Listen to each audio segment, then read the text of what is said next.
بسم اللہ الرحمن الرحیم۔ تمام دوستوں کو شاہد اسلام اکیڈمی کی طرف سے السلام علیکم ورحمۃ اللہ وبرکاتہ۔ محترم ویورز، جیسا کہ آپ جانتے ہیں کہ اللہ رب العزت نے شیطان کو انسان کا کھلا دشمن قرار دیا ہے، اور قرآن مجید فرقان حمید میں اللہ رب العزت نے گاہے بگاہے انسان کو شیطان کی دشمنی سے آگاہ کیا ہے۔ لیکن حقیقت یہی ہے کہ ایک نہ ایک دن سب کو موت نے آنا ہے، کیونکہ اللہ رب العزت نے قرآن مجید میں فرما دیا کہ کل نفس ذائقۃ الموت، اور صرف اللہ رب العزت کی ذات کو بقا ہے۔ تو آئیے اس ویڈیو میں جانتے ہیں کہ ابلیس مردود کو کیسی عبرتناک موت نصیب ہوئی، اور اس ویڈیو کو پورا ضرور دیکھیے گا، اور اگر آپ نئے ہیں تو کائنڈلی میرے اس چینل کو سبسکرائب ضرور کریں تاکہ آنے والی ہر ویڈیو آپ اس چینل پر دیکھ سکیں۔ حضرت احنف بن قیس فرماتے ہیں کہ میں مدینے گیا اور حضرت عمر رضی اللہ عنہ کے پاس جانے کا ارادہ کیا تو دیکھا کہ ایک بہت بڑا حلقہ ہے اور حضرت کعب احبار لوگوں کو حدیث سنا رہے ہیں۔ انہوں نے فرمایا، جب آدم علیہ السلام کی وفات کا وقت آیا تو باری تعالیٰ سے عرض کیا کہ میرا دشمن مجھے مردہ سمجھے گا تو خوش ہوگا، جبکہ اسے باری تعالیٰ تو نے طویل زندگی دی ہے۔ تو اللہ رب العزت نے فرمایا، اے آدم، تم تو جنت میں چلے جاؤ گے اور وہ ملعون اپنی طلب کی ہوئی مہلت تک زندہ رہے گا، اور وہ اولین و آخرین کی موت کی مجموعی شدت چکھے گا۔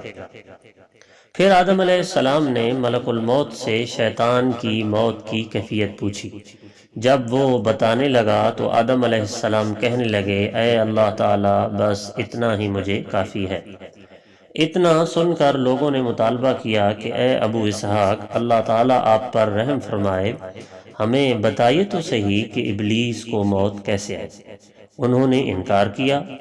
مگر لوگوں نے اصرار کیا تو فرمایا کہ جب دنیا کا آخری وقت ہوگا اور سور پھونکنے کا وقت قریب ہوگا، جب لوگ اپنے بازاروں میں کھڑے آپس میں لین دین پر جھگڑ رہے ہوں گے اور گفتگو کر رہے ہوں گے، تو ایک بہت ہی زوردار دھماکہ ہوگا، تو آدھی مخلوق بے ہوش ہو جائے گی اور 3 دن تک انہیں ہوش نہیں آئے گا، اور باقی آدھی مخلوق عقل باختہ ہو جائے گی اور دہشت کے عالم میں اپنے پاؤں پر کھڑے رہ جائیں گے، جیسا کہ بکری بھیڑیے کو دیکھ کر دہشت زدہ ہو جاتی ہے۔ ابھی لوگ اسی حالت دہشت میں ہوں گے کہ ایک اور شدید ترین دھماکہ ہوگا جس کی آواز بجلی کی کڑک جیسی ہوگی۔ یہ سنتی ہی زمین و آسمان کی تمام مخلوق مر جائے گی اور دنیا فنا ہو جائے گی۔ کوئی آدمی، جن، شیطان، درندے، پرندے اور جانور زندہ نہیں بچیں گے۔ پس یہی ہے وہ مہلت معلومہ جو اللہ تعالیٰ اور ابلیس کے درمیان تھی۔ پھر اللہ رب العزت ملک الموت اسرائیل سے فرمائے گا کہ میں نے اولین و آخرین کی تعداد جتنے تیرے مددگار پیدا فرمائے اور زمین و آسمان والوں کے برابر تیرے اندر قوت پیدا کی ہے، اور آج میں تجھے اپنے عتاب، غضب اور سختی کا لباس پہنا کر اپنے ملعون و مردود ابلیس کے پاس بھیج رہا ہوں۔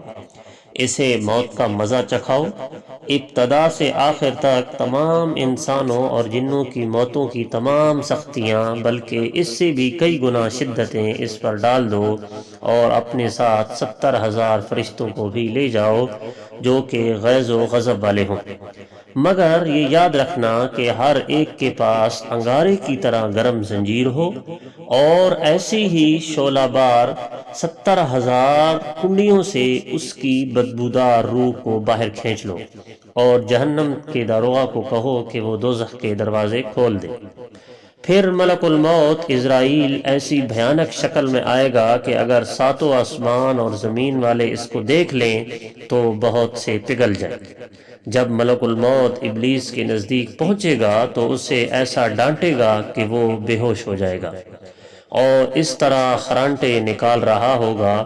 کہ اگر مشرق و مغرب والے سن لیں تو اس کی بھیانک آواز سے بے ہوش ہو جائے۔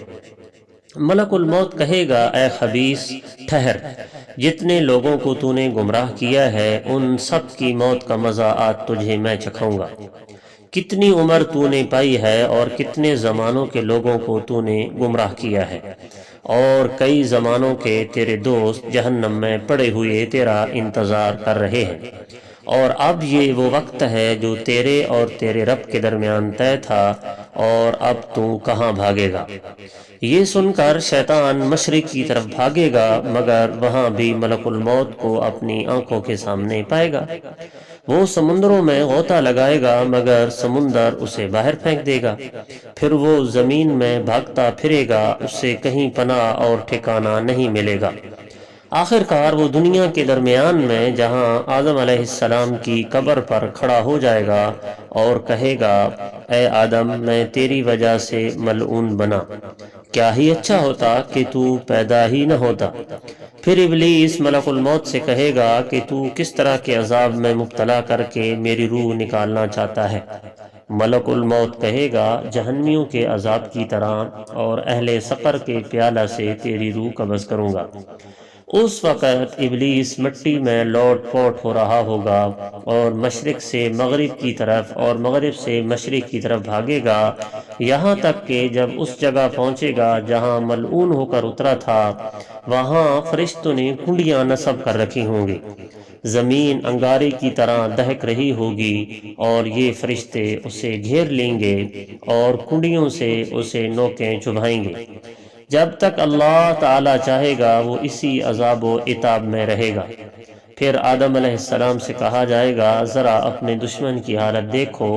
اور دیکھو کہ کس شدت عذاب کے ساتھ موت کا مزہ چکھ رہا ہے۔ جب یہ ابلیس کو دیے گئے عذاب اور موت کو دیکھیں گے تو دونوں حضرت آدم علیہ السلام اور اسرائیل علیہ السلام عرض کریں گے اے ہمارے رب، بے شک آپ نے اپنی نعمت ہم پر پوری کر دی۔